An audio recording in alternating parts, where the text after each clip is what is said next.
Yes.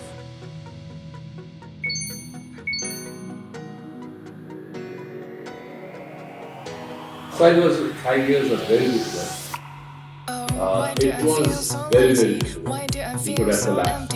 Maybe I think I'm crazy, going through life like a zombie. I'm slowly going crazy. Sometimes I feel I can't breathe. The first thing is you need to envisage tomorrow and day after tomorrow and the next day. You cannot just think of present. I flick through the morning paper, no horoscopes tell the future. It's time And you be the first one to figure out what it means. just out of the box. You don't think like the herd. You think different. Basic thing is you need to innovate. And that is not a self-talk. ワールドリポートチャンネル。この放送はお客様の満足へつなぐ浜崎クオリティ浜崎工業株式会社の提供でお送りします。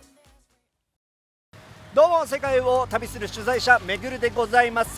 さあ、私11カ国目ネパールにやってまいりました。そして今回はですね、なんとネパールでものすごく有名な起業家の方にアポを取ることができました。一体何をやられている方なのか。この方ですね、国内のナンバーワンのシェアを誇ります25年にもなる航空会社の社長さんでございます。で、お父さんは元官僚で、こういった方っていうのは国外に出て、また戻ってきて官僚になるケースなんていうのが多いそうなんですけども、この方はお父さんがそういう出世にもかかわらず自ら起業という道を選んだ。さあ、なぜこのネパールの地で航空業界というところに参入をして起業をしようとしたのか、ネパールの有名ビジネスマンにお話を伺っていきたいと思います。それでは行ってみましょう。ピヨーン。 So, Hello. which place will be better for you to do?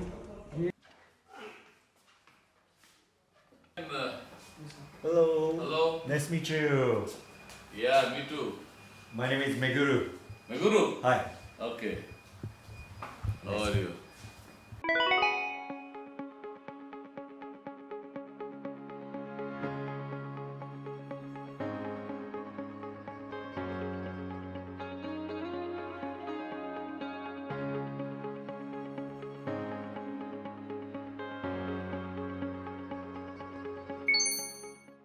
People go outside the country and bring with money into this country. It's also one of the big things in this country. So that maybe the smart person like you, you had a choice. Go out to country, work at the other side of the country.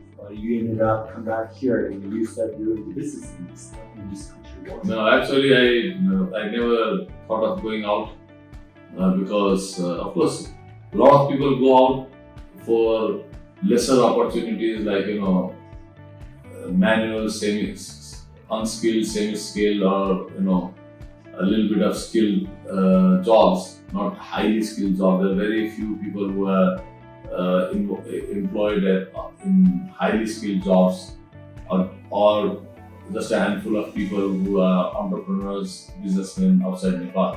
So we need to create that. This is I would say a very underdeveloped country, although they categorize Nepal as developing country. But the basic thing is we need to create that opportunity here for the Nepalese to create the wealth. Right. As I know, in Nepal, you guys don't have huge markets like that. But what would be their main markets of the business right now? I think at this moment, for the short term and mid term, what we need to focus are basically three things. One is tourism, because we need to create value-added tourism. Because with the grace of God, what God has given Nepal in terms of nature, in terms of ecology, in terms of people, the friendliness and everything, I think very few countries have this kind of mix of opportunities. Mm-hmm. So we need to manage that. We need to make it eco-friendly. We need to be environmentally friendly, not disrupt the environment. Even then we came because we were attracted to Nepal. So we had this niche people who come. At this moment, I think pre-COVID we are almost 50 to 55%. We've retained that much that compared to pre-COVID. Okay. But then the Chinese and Japanese have not come. I know. We have been informed the Japanese tourists will come from February onwards. Okay. So you need to think about how you manage your company and also at the same time for their tourist business at the low seasons. Basically, you need to concentrate. It's a very dicey business. Aviation industry is a very fragile. Commercially, economically, it has a lot of. It's very sensitive. So if you are not focused and if you don't manage things properly, basically the finance management, and if you don't operate by the books, if you don't invest in that manner, and then it is just a matter of time before you collapse. So for that, I had to focus the last 25 years because we started from scratch 25 years ago on October 11th. We started our first commercial operation. And my family, I'm the first generation that's doing business. And Nepal is not a very attractive place to do this kind of business. It's a big business, very fragile, very sensitive. It's not stable, especially the aviation industry. So I focused, I concentrated. I was working 24/7, looking into all the matters, evaluating things, rationalizing things. Being very creative, out of the box thought processes. So be it management or human resource or human psychology or behavioral psychology or rationalization or these kind of things. So that helps me a lot. But I needed to focus and learn everything, manage everything, and guide that. But the basic characteristic is, to be honest. Honesty is the basic characteristics for a very stable and deep-seated foundation. So if you're not honest and your integrity is not correct, then you lose out. Right.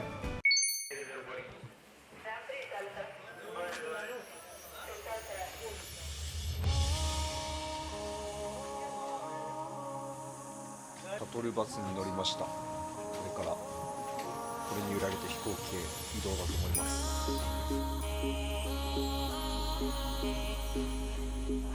飛びたいと思います。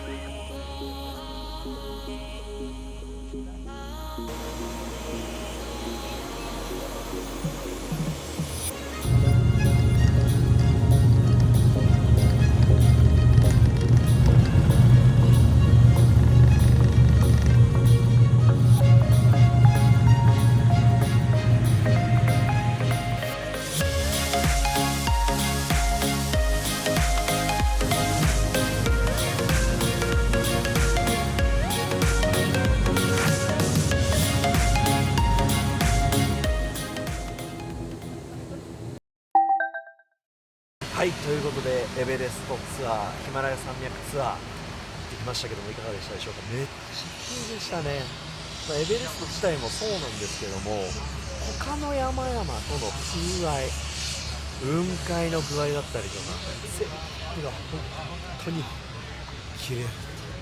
少しでもね、その良さが映像で伝わったのであれば嬉しい限りです。今日はですね、なんとハンガーの方を見せてもらえることになっていますので、行ってみたいと思います。はい、ということでですね、今回特別にブッダエアのハンガーに連れてきていただきました。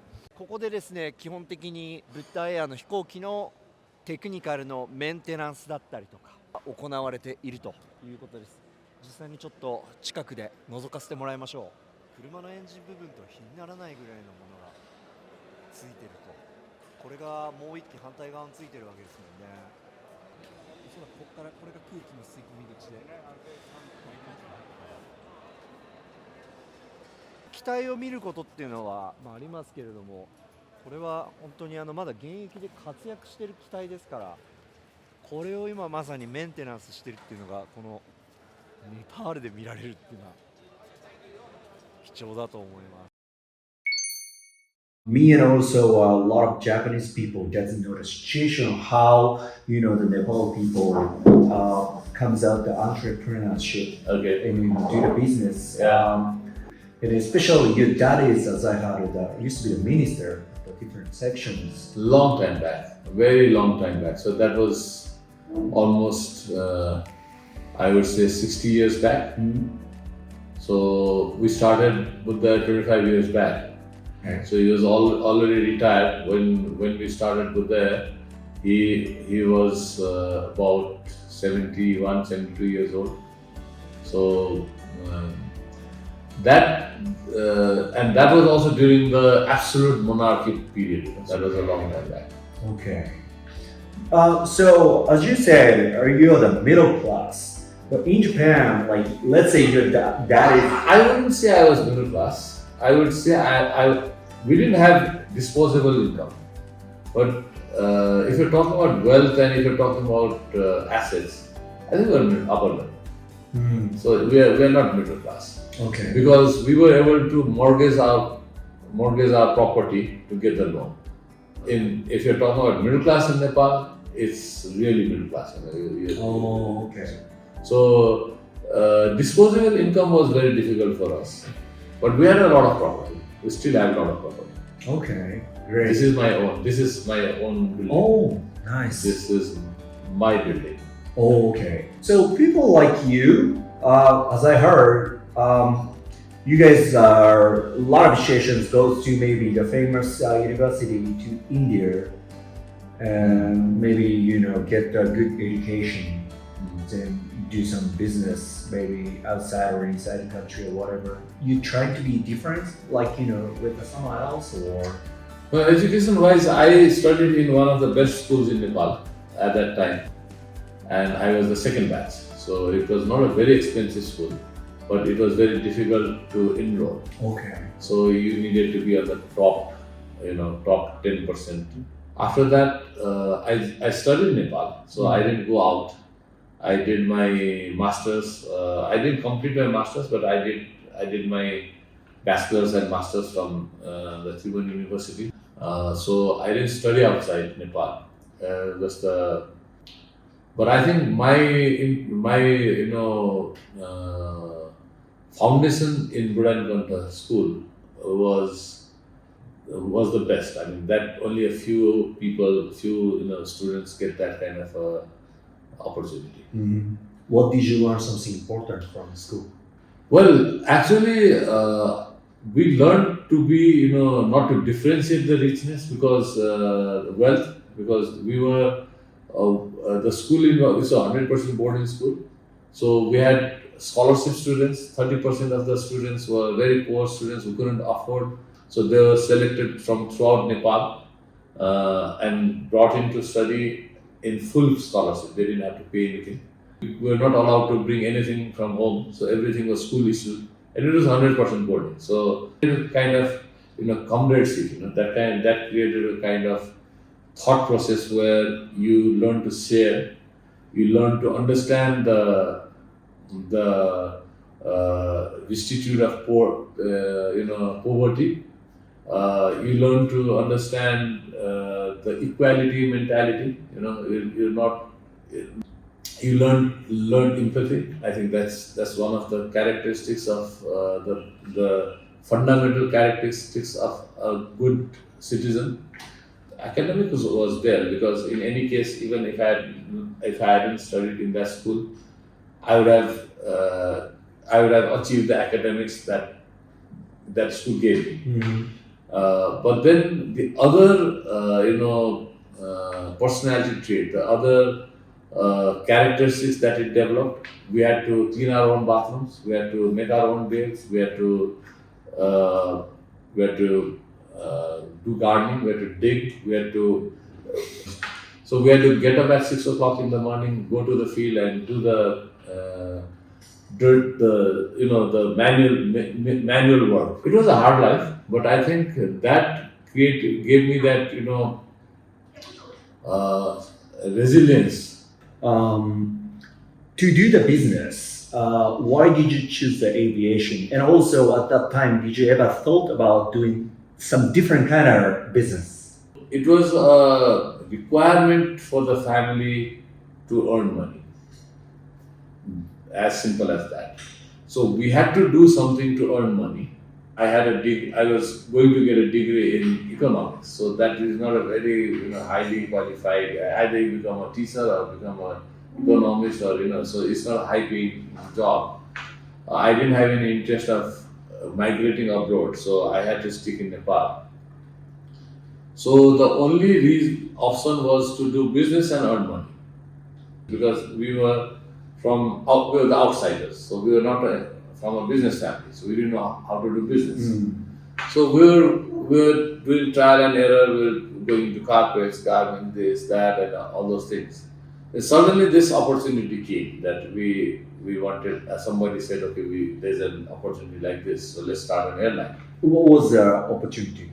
Exactly. I mean, one of my cousins said that this Rethil company is giving 90% finance to purchase aircraft. So you just need to put in 10% to get the aircraft. To do fantastic Mount Everest sightseeing flights. So then we thought, why not? So that is how we jumped into it. We didn't evaluate the risk factors. Of course, we thought we were very optimistic. So we said, okay, we'll do this, and it will going to work. The first 5 years were very difficult. It was very, very difficult. We could have collapsed, and if we had collapsed, then we would have to sell all our properties and declare bankruptcy. Wow. So that was the risk, and that I think mortgaged everything. We placed everything. All our wealth was placed. All our property was placed. So if something had gone wrong, we'd have landed flat. I look back now, I think if we were a little comfortable financially, I wouldn't have risked that. That was a very, very risky step. And we had a lot of, management problems. The initial first 2 years were very difficult. There was a lot of family conflict and all that. So, but then we pulled it off. You didn't have like any specific how things for the business to do their go into the market in Nepal market. After establishing the airline, we didn't have much difficulty because everybody in the government, the civil aviation authority was very sympathetic to us. We had brought this brand new aircrafts, and we're trying to create a new revolution in the aviation, context of Nepal. So everybody was very positive. They helped us out because they thought that this was a good thing for the nation, for the economy.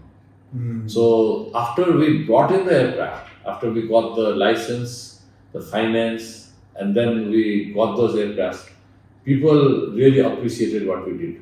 Everybody thought we had gone mad because we're bringing this very expensive aircraft and we didn't have any experience. So, but then they were very sympathetic to us. This is a market, very specific business. I mean, special business. You need to always talk to the rights. Yeah. You know what I mean? You need a special negotiations. Yeah. How do you always manage things with their? That's what I said. We go by the books. This is not a trading business. This is an industry. This is a manufacturing business, and that requires a lot of infrastructure and also a very highly trained, skilled human resource. Continuous training is refreshers every 6 months, every year. not just the technical and operation side, not just the engineers and pilots or cabin crew, but the ground operation and other people also, the human resource, because this is a human resource managed industry. So that's what I said. If you are honest and if you have that integrity and if you operate by the books, then it's okay. Oh, I see. So now you have almost 1,500 workers in your company, Yeah. and you basically cover all the places you can go by the Buddha airline in Yeah. Nepal. Yeah. What was the key point you could make it success, and why you could win in this game? Well, the first thing is you need to envisage tomorrow and day after tomorrow and the next day. You cannot just think of present. So you need to see how the future is going to roll, how it's going to develop. Then you plan, and you be the first one to do. You that's out of the box. You don't think like the herd. You think differently. So I think that is one of the reasons why we succeeded, and that is the bottom line for every individual, be it an entrepreneur, be it a scientist, be it a housewife, be it anything. You need to be innovative. So I think for Buddaair, I think that was the bottom line. Basic thing is you need to innovate. And that is not a self-taught thing. It doesn't come into you. You have to learn. You have to have references. It seems like, I'm an outsider, so it seems like to make the difference is really hard because you basically, making the flights, you buy it or you rent it from the companies, like use the facilities, which is the airport. Not like the Right? iPhone. You cannot make a drastic change. And how are you going to make the change in that fields? No, you need to create that. The changes are. It's just you go by the books. How do you get into the mindset of the passengers? Why are they choosing my airlines instead of the others? So it relates to the creativity, the out of the box thought process. It's there.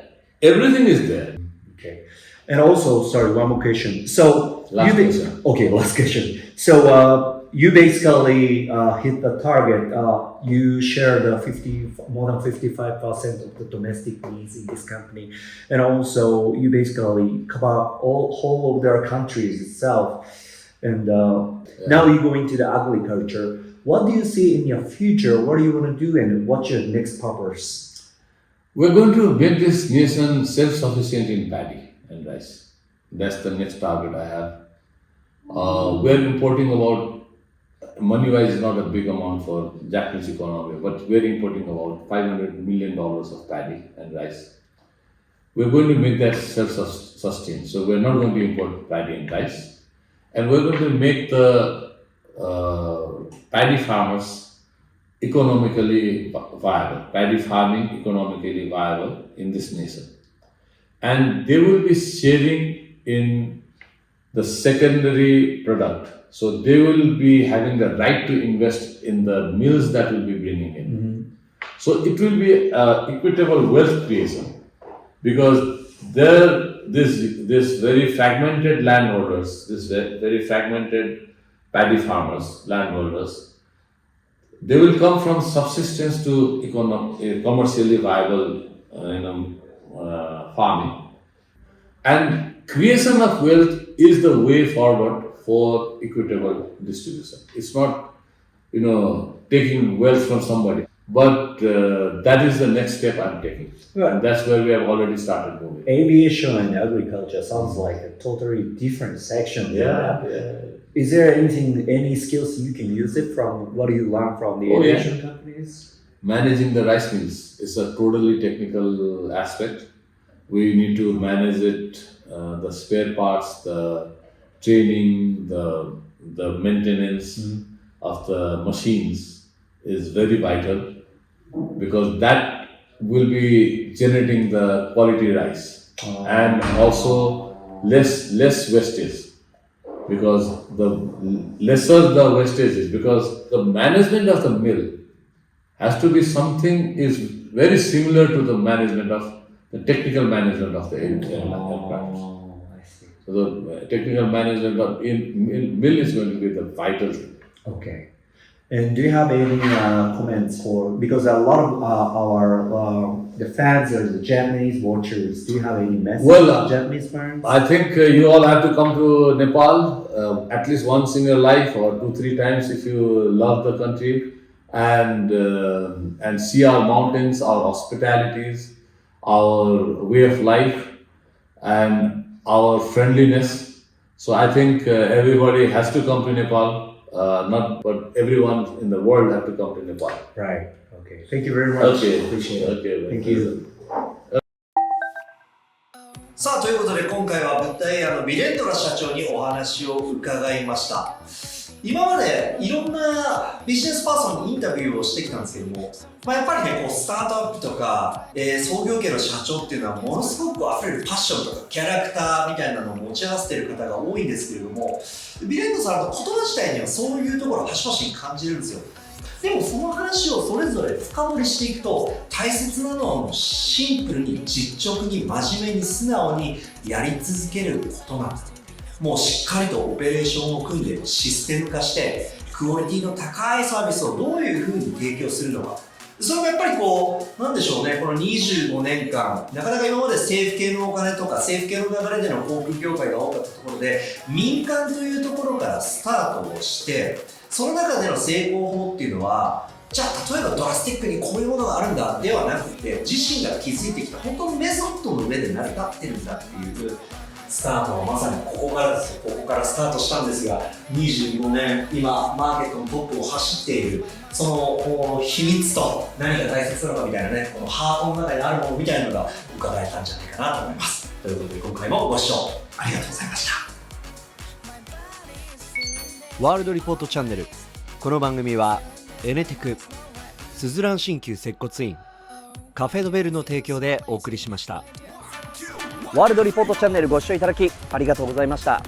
さあ今回の旅の企画、そしてリポちゃんの運営はですね、皆さんからの貴重な寄付ご支援によって成り立っています。少しでも動画がいいなと思ってくれたあなた、少しでもその企画応援してやろうと思ってくれたあなた、ぜひとも寄付ご支援のほどよろしくお願いいたします。サイトはですね、下のリンクから飛べるようになっているんですが、リポちゃんの寄付サイトに飛んでいただきますと任意の額を打ち込むことができるようになっています。クレジットもしくはペイパル両方とも対応していますので、あなたの貴重な寄付ご支援がですね、次の旅、次の取材へとつながっていきますので、何卒貴重なご支援よろしくお願いいたします。本当にありがとうございます。